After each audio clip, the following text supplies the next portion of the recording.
First, some general notes. This work's not just my work, it's also Howard and David Brown and the rest of the team in the Standards and Policy and Government Services area. The second point to note is that what I'm going to talk about today is not fixed policy at Prov. It's our thinking about where we might be going in the future. And that particularly feeds off the point about Justine was making. We want to hear your views about these ideas. Some of them are a bit out there, so come back and say to us, look, that's not going to work, or do this instead. What about this? You've forgotten that. We'd love to hear your views. I'd love to hear your views in the presentation, so if you've got any questions or comments or anything like that, sing out. Raise your hand, sing out. I'm going to start. Basically, the premise that we're coming from here is that email management in agencies is not really working. And I'm going to start off by a couple of straws in the wind. I'm going to talk about some cases that have happened over the last year or two, and just sort of what are the lessons that we drew from those cases. You may recognise Hillary Clinton. Hillary Clinton has been in the news, apart from the fact that she's running for president in the US, which is apparently a big thing. She's also been in the news because her email management is completely and utterly abysmal. It turned out that Hillary Clinton, when she was Secretary of State, used a personal email server to manage her emails as received as Secretary of State. There were hundreds of thousands of official records that were on her server. We're not under the control of the government, we're not in the record keeping system, we're not subject to FOI or anything like that. And this was fine until she started started a campaign for president, and of course now the people are beating around the head with this and sort of saying, and she's finally got to the point of saying, oh well, actually it probably was a bad idea. I'm not going to go into the twos or fro's, whether she should have done that or whether it was allowed under US law or whatever. I'm just going to point out the fact that really what's happening here, what caught up Hillary Clinton, was in fact BYO, what we call BYOE, bring your own environment. Basically, people don't want to use our systems, the government systems. If you pay attention to the paper, you'll discover that our current Prime Minister, for example, doesn't use all the time the official email systems. He uses his own private apps that sit on a private server somewhere, who knows where. Now, the reasons for that are many. Sadly, one of the major ones is the lack of functionality and the lack of accessibility of official email. It's not, to be brutally honest, it's simply not as efficient and as useful as what you can get on as a private app. There's also, of course, less positive views, and that is, of course, that they do it to avoid governance. I can remember reading the cartoons in the Financial Review probably 6 or 7 years ago, when the BlackBerry was a new thing, and the cartoon was all about a financial advisor, and they were using the BlackBerries to evade their corporate governance. Nothing's new, right? I'm going to move on to the Debelle Inquiry. Now I'm going to start off by this with a little story. About 4 years ago, there was a Records Management Network meeting, and some of you here may have actually been to that. In fact, I know some of you were. And this particular meeting, we had the Acting Auditor General and the Ombudsman along to talk about investigations and what their investigators expected of records managers and how investigations ran. And the really interesting thing for me was when we went into that, both of them said exactly the same thing. And I can't give you an exact quote, but they've really sort of, this is the essence of what they were talking about. They came in and they said to us, well, when we go into do an investigation, the investigators always look at the records. Pat, good prof, good record keeping. But the smoking gun is always in the email. Right? That's where the evidence really is. Both of them said that. I assume they didn't coordinate. That was to me a click moment. I said, what are we doing wrong? Why is the evidence that they're actually hanging their cases on in an unmanaged, unrecord-keeping system. The email, they always look at the records, the record-keeping system, but the smoking gun is always in the email. And that caused me to think about this, and I started paying more attention to the major investigations, and I'll highlight one, which is the Debelle Inquiry, which may not have had much traction in Melbourne. People may not know about it. It happened in South Australia. The underlying story is a paedophilia case. I won't go into details, but what the actual case was about, the response of the education department to the community at a school. And the really interesting thing from a record-keeping point of view of the Debelle Inquiry was the use the Royal Commissioner made of the emails of the staff involved.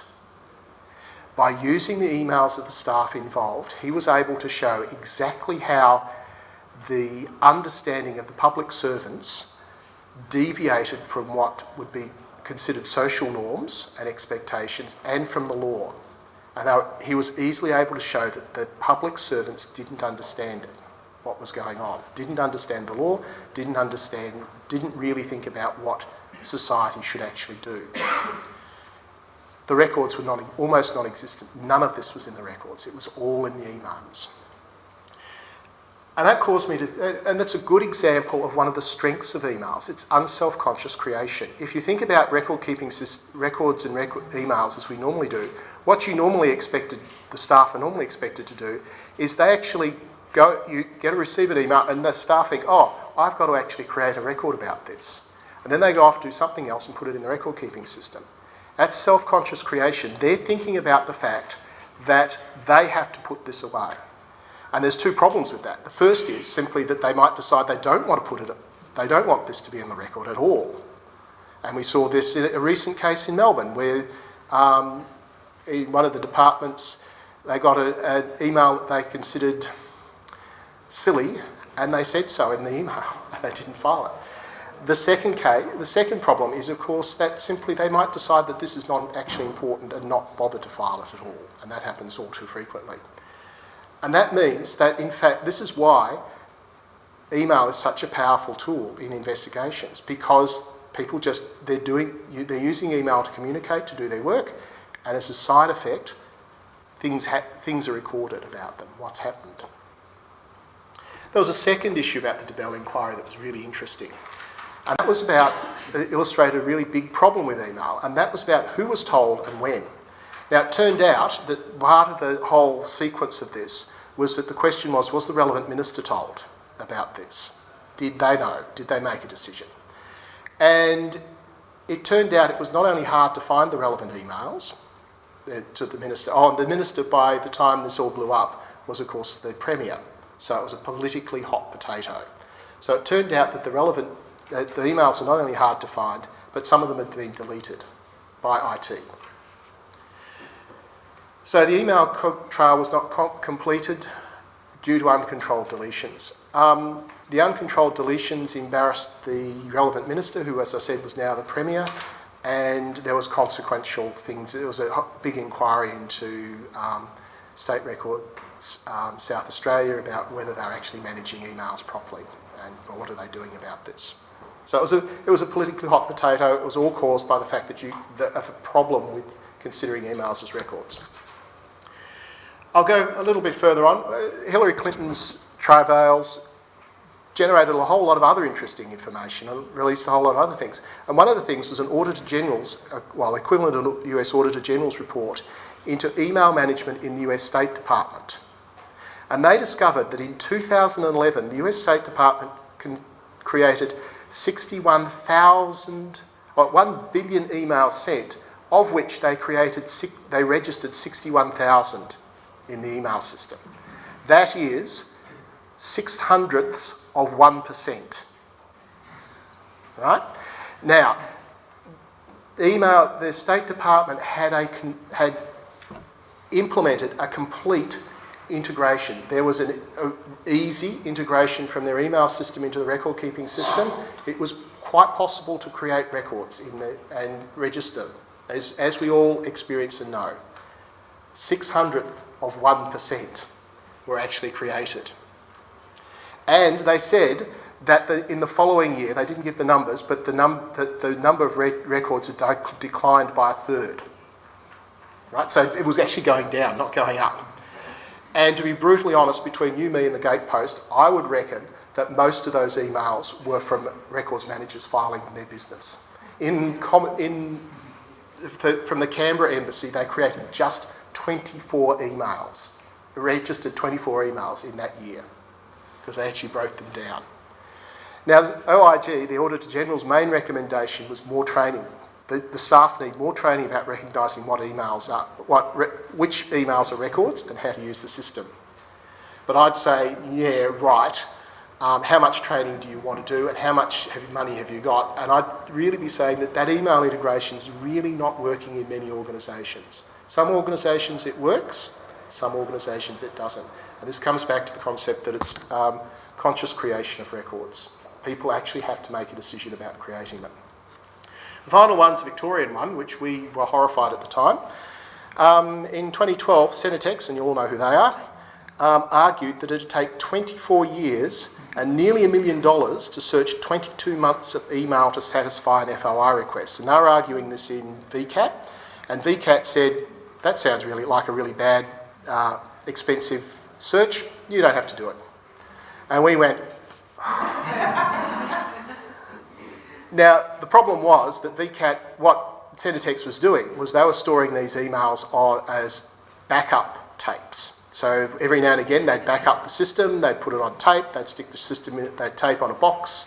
It would be labelled, but the idea was that you not only had to retrieve the emails, you not only had to find the tape in the right tape in the box, you had to get it off, load it into, you had to create a whole new email system on a server, you had to load the tape back into that email system.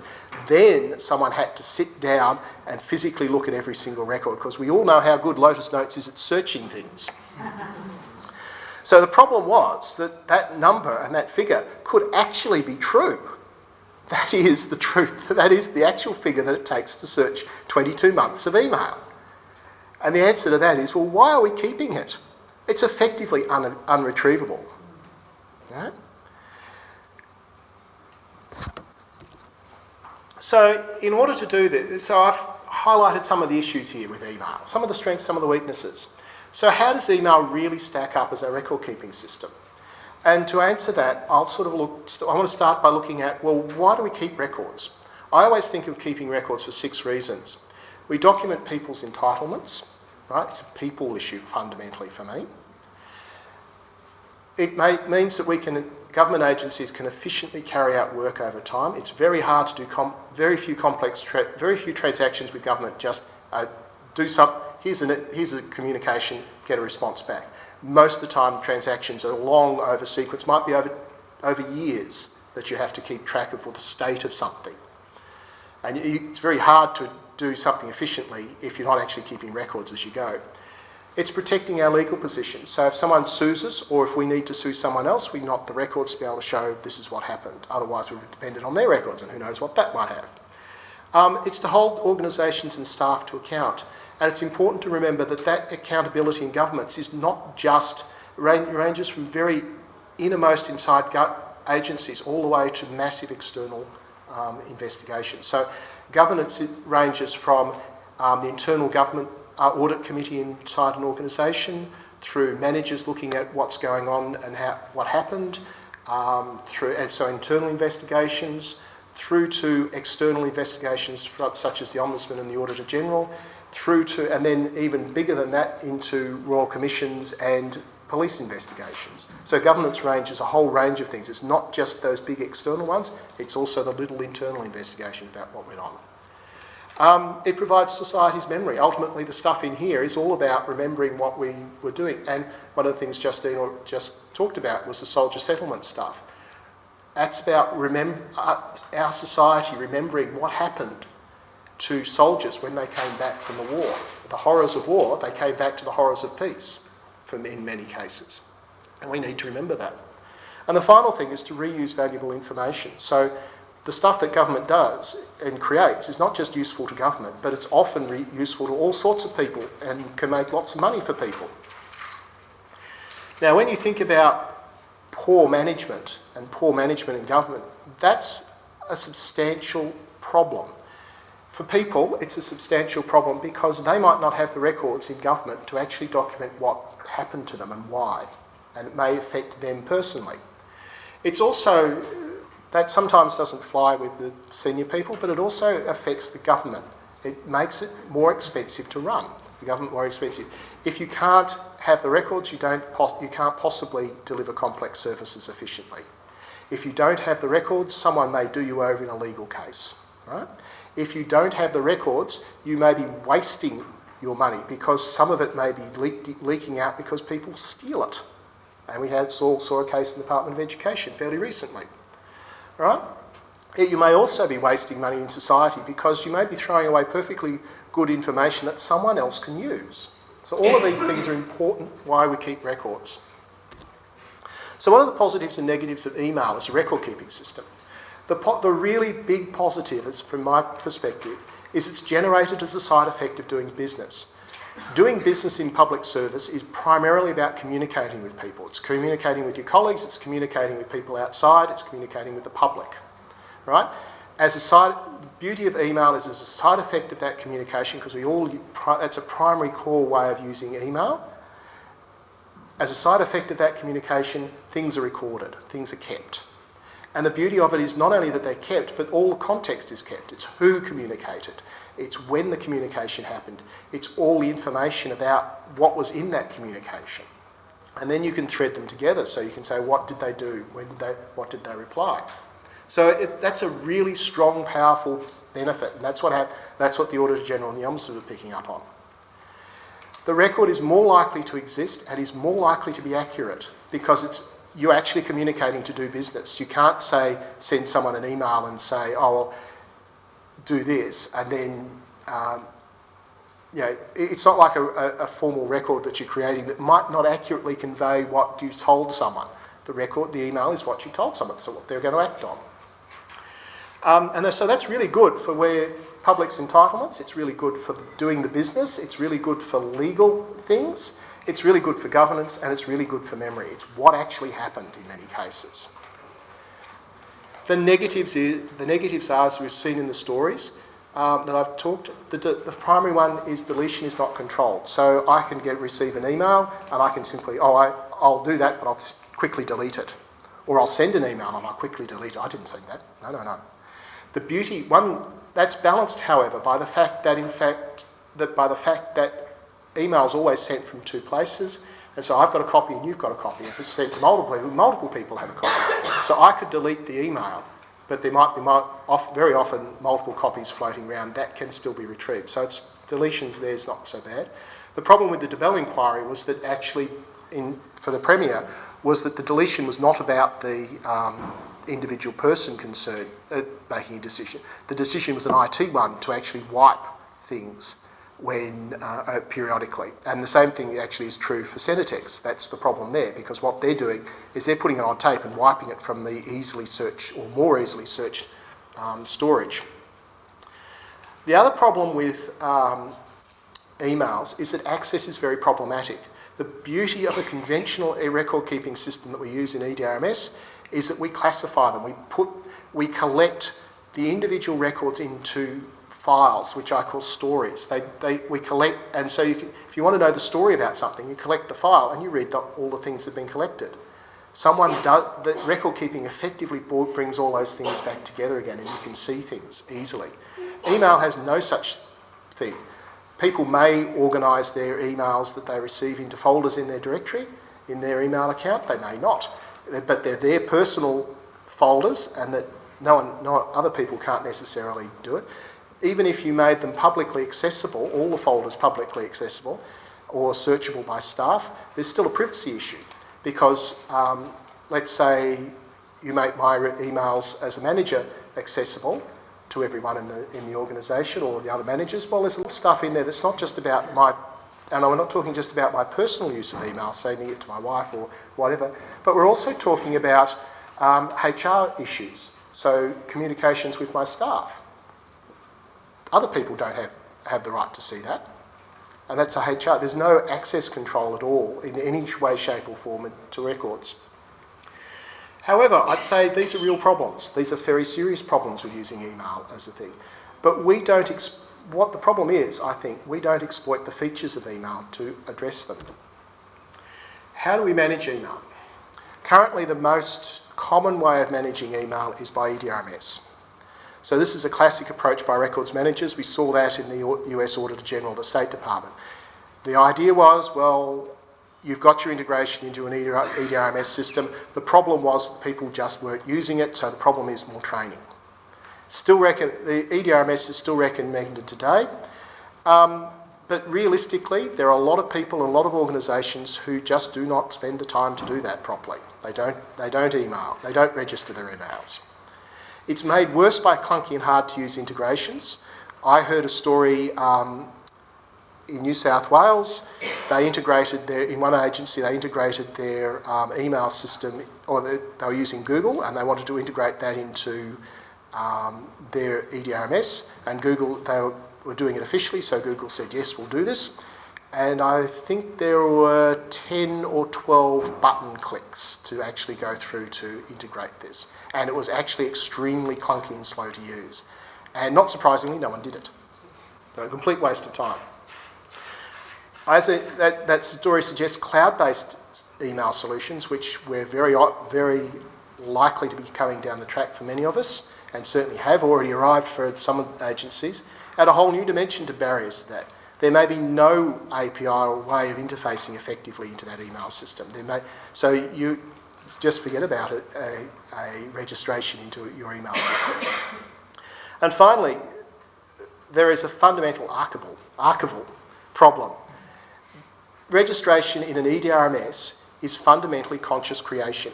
You have to depend on the fact that the people actually decide to create this thing, and you're dependent then on what they decide to create and what story they decide to tell at the end of the day.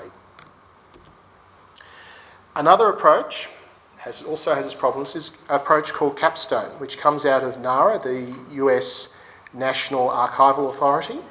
And in 2013, they basically turned email registration on its head. They said, particularly for smaller agencies, don't bother integrating with EDRMS, not at all. What you do instead is you keep all email in an agency accessible for a period of time, every staff member. You can decide how long. It might be 4 years, it might be 1 year, it might be 10 years. But for some staff members, you keep all email permanently. So head of agency, the senior executive team, the people who make decisions. Now, they did qualify that in a large way. You need to do all the regulatory record management, like proper disposal, you need to prevent modification or other authorised deletion, you need to control access, you need to have appropriate metadata associated with the thing. But fundamentally, it was a complete reversal of what they were doing, and this comes out of the US approach. You may be aware that the US actually keeps the presidential records, and about 15 years ago, 20 years ago, they had a massive court case that directed at NARA, where NARA was doing the usual thing of saying, well, as outgoing president, you could just delete all the outgoing presidents and all their officers' email because it's all in the filing system, all in the records. And NARA was taken to court over this, and the argument was, actually, it's not all in the record-keeping system. We want to keep the emails as well, and NARA lost. Lost big time, lost all the way to the Supreme Court, and they were forced to keep all their email. All the email of the President and all the email of the administration. And that suddenly changed the ballgame in the US because they were used to actually receiving all these huge quantities of email, and they discovered, very interestingly enough, that it was extremely useful. There was all sorts of stuff that actually didn't get into the record-keeping system, and you may remember Oliver North, for those of you who are older than I am. Now, that we have a lot of problems with Capstone, there are a couple of issues. One's a philosophical issue, and that is simply that what the records you're keeping permanently are those of the senior executive. And that's really the great man view of history, that, you know, the really important people in an organisation, the people that are making the really influential decisions are actually the very senior ones, whereas often the people that are, the stories and the things that you want told are actually from the middle managers. Right? They're the people actually making the decisions. And that's where you need to understand what was going on and why. It's only where the top stuff is often not so interesting. The other problem is simply it doesn't solve the access problem. We've got all this email floating around. You still can't get access to it. It's still not registered or classified. So this leads us to where Prov might be going. And I re-emphasise now that this is not a fixed policy. This is just some thoughts about where technology is going, where we should be going, what should we be doing. One of our key thoughts is we should be focusing on foundations at the moment. We don't know yet what technology will bring. It's all sorts of wonderful things are happening, all sorts of scary things are happening. We don't know. But what we're looking at now is making sure that the records that are created now are kept in a way that we can do things with in the future. Right? That they're not stuck on a tape in a box that you have to rerun up a whole email system if you possibly can. Right? The other philosophical thing is that we have at Prov very limited influence in agencies at the senior levels. We have some, we have quite a, and we can see, we can push, we can do things. But fundamentally, we can't just simply go into agencies and belt people around the head until they do the right thing. We have a limited influence, we have to use that influence wisely. So the first thing that we thought of was, well, don't mess with the email system. Capture and manage emails in the email system, export that email to an archival system and retain it for a period of time. Sounding so far very like Capstone. I'll get onto that in a minute. So this is basically necessary for existing email collections. Whatever you do, there's lots of email out there sitting on servers that we need to manage now. Right? They're not properly classified, they're not anything. So we need to put something in place that allows us to deal with the legacy backlog. The beauty of that is there's no change in how users use emails. The records are created as a side effect of doing business.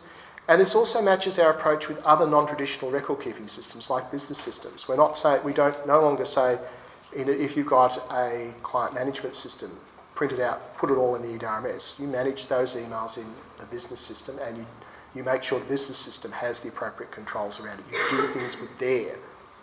So what we're talking about here is an aspect of Capstone, but we're not at the moment talking about which records or emails should be captured and preserved for any length of time. We want to spend our efforts on battles we can in. As I said, we have little influence on the way agencies deploy, so we must influence that system wisely.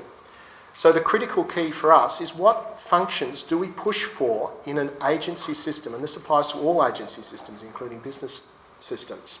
We're still discussing this. Great, would love to hear thoughts on this. The core thing we reckon we must absolutely have is we must be able to extract records from an email system in a usable form, or any sort of business system in an agency. If records go into a system in an agency and you can't get them out, and you can't get them out easily, then it's all over Red Rover, right? There's no point. There's no records to manage, there's nothing to do, we can forget about it. So the core thing is the records must go into some managed system, they must be then able to be got out of it and then archived and done something with and be able to be found. We'd really like to have disposal and integrity control. As an archive, as a record keepers and archives, the key core things. We should be able to say, this hasn't been tampered with since it was created. But if you really pushed me into a corner and said, how important is that? I would say it's not a must. Absolutely nail my nut colours to the mast. I'll die before I give up this. Because to be brutally honest, we take records in Prov that are not perfect. We can't prove their history. We can't prove that they haven't been corrupted over time. We take the best records we can. And the courts do the same thing. They say, what's the record? This is the best possible. This is what we've got. We can then make judgments. Researchers do it all the time. They look at the record, is this true? What's missing? What haven't they said? Best possible. So disposal and integrity control, very important. I'd love to have them, but I'm not going to stand on the quarterdeck saluting while the ship goes down because it doesn't have disposal and integrity control. Questionable, very questionable, is the classification. Right? Classification is something we did with traditional records from the 50s. If you look at records earlier than that, didn't have classification schemes that we understand it. I think in the future we won't have classification schemes as we understand them now. We'll have other things, and that's what I want to talk about next. Someone else's problem would be security and privacy. They're very important. I think that security of records is critical. I think privacy, controlling who has access to records even beyond the security, is critical as well. But there's lots of other players in the market around agencies that are actually worrying about that. So it's not something that we have to use our influence on making sure they do. We'll support them, we'll clap them, we'll help them with our act, but I don't think it's worthwhile us using our influence there. So the critical thing for us is making sure the records are actually captured. So capture and storage standard, the capture standard we're reviewing is fantastic. That's exactly where we focus our effort. And making sure that once they're in a system, we can get them out so they're not lost when that system disappears and we can access them. In that approach, access becomes a critical issue. You've got all this collection of emails, a huge amorphous blob. How do you find the right email? It's a key weakness in Capstone's, not addressed anywhere in the US. As I've said, the records are split between user mailbox, not necessarily organised even within the mailbox. There's no ability to control access, so there's security and privacy issues. It's an open problem. But this is not a unique problem. This is a problem that lots of other people are addressing with digital material. In particular, there's huge amounts of work being done out there on accessing information in large bodies of digital collections. And this is in the big data community. So lots of people are looking at how do you access this stuff? How do you do things with it? You've got this huge amorphous blob. How do you mine meaning out of this? So we should be exploiting the metadata and data in the email to do this, to look at what we're doing. So generally this is called visualisation of data sets. So access to me is a data visualisation and data mining problem. So what sort of things can we do with email that will facilitate access in the future? There's a lot of information in there. There's who sent it, there's when was sent, there's keywords, there's data, all sorts of things you can look at. But the really beautiful thing is that those techniques could be used in agencies to provide access to collections of email. They could also be used both positively and negatively. So for example, if you had a big collection of email and you wanted to suppress all HR type records, that's a data visualisation problem. What you're doing is you're asking the system to say, identify all the HR records, and when someone asks them, don't show them. Right? That's a negative view. On the other hand, the other way of doing it is you've got the data visualisation. What are all the records about this topic that are in there? And then once you find the entry points, then you can follow the links between the emails and collect the story. Right? It's just a different way of building up effectively those files. The data visualisation provides the ability to be able to find entry points, which the classification system does now, and then the links between the different emails provide the equivalent of a record-keeping file. One of the key things that, when you think about it this way, is that we should be, whenever someone comes up to you and says, we've got auto-categorisation in our system, you should say, no thank you. Right? And you should say, because what they're doing is they're talking about data visualisation and data mining, but what they're really saying is, do it once and do it now. I think that's silly. Because what I know is that those data visualisation, data mining techniques will improve immeasurably over the coming decade. So if we do that auto-categorisation and effectively data mining once now with very poor tools, that's silly.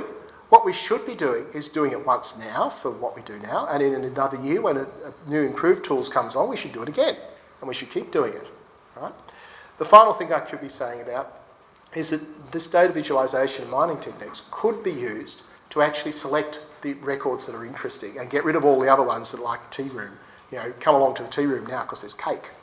That's just a data visualisation problem, identifying the ones that are actually ephemeral, right? And we could suppress those. That's a negative use of data visualisation. And where we're really confident that we're actually identifying the really important one and not identifying emails as, for example, associated with the joke in Queensland, then we could actually physically discard them. We'd be confident enough that we could cull them. So conclusion. This is a work in progress. It's our current thinking. This will evolve. It's not going to appear in the new capture standard. It's not going to appear tomorrow in a guide on email. But this is where we're thinking. This is the directions we're thinking the technology is going. These are the things that we think are feasible. These are the things we think would actually give a better result to the state. I reckon we should be saying that EDRMS integration, yep, absolutely. If you're confident you can do it in your agency, if you're confident there's a business reason, go for it. It's a good solution now. You know, it's okay. But if you don't want to do it, if you can't justify it, don't panic. Right? We'd say very definitely, capture all email and keep it for a period. You know, really governance, that sort of stuff. If you can go back 5 years, perhaps 6, 7, you know, you're going to capture most of the governance issues. So, you know, don't let Tenet X put all your email onto a tape every year and just cull the thing down. Make sure it's accessible easily, or easily accessible. Email must be retrievable in a usable form from the system. Right? Other functions still up for debate, like security and access control. But the thing that you must insist on in agencies when you're talking to your IT people is, how do you get this record out of the system at the end of the day? When this system turns off, how do we get it out in a usable format? If you can't tell me that, this should not be deployed. And that's what you should be nailing your colour to the mast on the sinking ship. The resulting collection forms a foundation for future work that is going to evolve over the next 10, 15, 20 years. And we should be now exploring visualisation and data mining techniques to how we can dynamically look at what a collection of email looks like. And the thing to remember about this is the techniques will get better over time. You know, you might look at it now and say, oh, that's pretty terrible, that's not really good, it's going to take a lot of effort to find stuff. But that's not going to be true in 5 or 10 years' time. And the key thing about it is it's not just us that are doing, not just record keepers, not just archivists. There's a whole community, huge community of people out there looking at ways of mining meaning from large amorphous bodies of text, which is effectively what an email is. And in 10 years' time, we'll look at this and we'll say, gee, wow, you can do all sorts of wonderful things. That's what we think anyway. So I'd love to hear questions. If you catch me afterwards, I'm happy to talk about these things. If you wake up in a month's time and say, oh, that's a good idea, or you've forgotten that, give me a ring, send me an email. We'd love to hear you.